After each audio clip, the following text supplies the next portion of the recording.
সালামু আলাইকুম। ফজর নামাজ পড়ে বাইরেছি। বাইরের পরে গাড়িটা দেখে একটা কথাই চিন্তা করলাম যে আমগো দেশের কোটি কোটি মানুষের কইলে আবার ভুল হইব, কোটিপতিদের স্বপ্ন এরকম একটা গাড়ি কিনার। লাখপতিদের স্বপ্নই লাভ হইতো না, কারণ লাখপতিরা কিনতে হইতো না এরকম গাড়ি। এটার দামে আছে কোটি টাকার উপরে। তো কোটিপতিদের স্বপ্ন এরকম একটা গাড়ি কিনার, কিন্তু সৌদি আরবে গাড়িটা কই আছে? রাস্তার পাশে।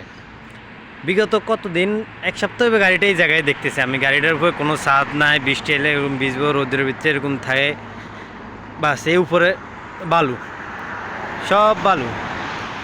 মানে এখন কত টাকা আছে এরা নিজেরাও জানে না, কত কোটি টাকা আছে এরা নিজেরাও জানে। কিন্তু বাংলাদেশে মানে এটা মনে করেন না এই জায়গায় থাকবো, এটার উপরে দোতলা একটা বিল্ডিং থাকবো, বিল্ডিংয়ের উপরে আবার মনে করেন না ছাতা থাকবো, যেন ফানিটা যেন ছাদের উপরে না পড়ে।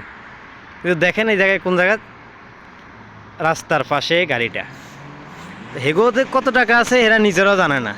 গাড়িটা কতদিন এনে থাকবো এরা নিজেরাও জানে না। মন চাইবে মনে পড়বো যে আমার গাড়িটা তো ওই জায়গায় রাখিয়েছি, তখন আবার গাড়িটাই জায়গার তো নাই নিব।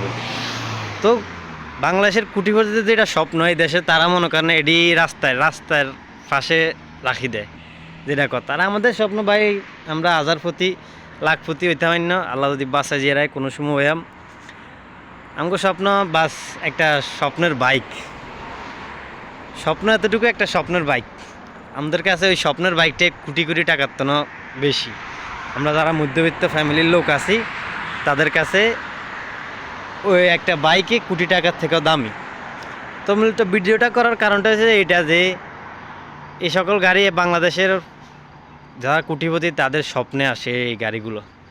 তাদের স্বপ্নে কিন্তু এই সৌদি আরবে দেখেন বালু পড়ে রয়েছে, দেখবেন অবশ্য।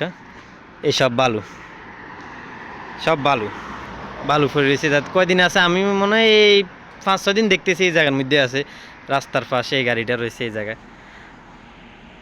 তো আল্লাহ হাফেজ, দোয়া করবেন আল্লাহ যেন স্বপ্ন পূরণ করতে পারি। না গাড়ি না, বাইক বাইক। মধ্যবিত্ত ফ্যামিলির স্বপ্ন শুধু বাইকে, গাড়ি পর্যন্ত যায় না, ওই বাইকে। তো আর কি, আল্লাহ হাফেজ, সালাম আলাইকুম।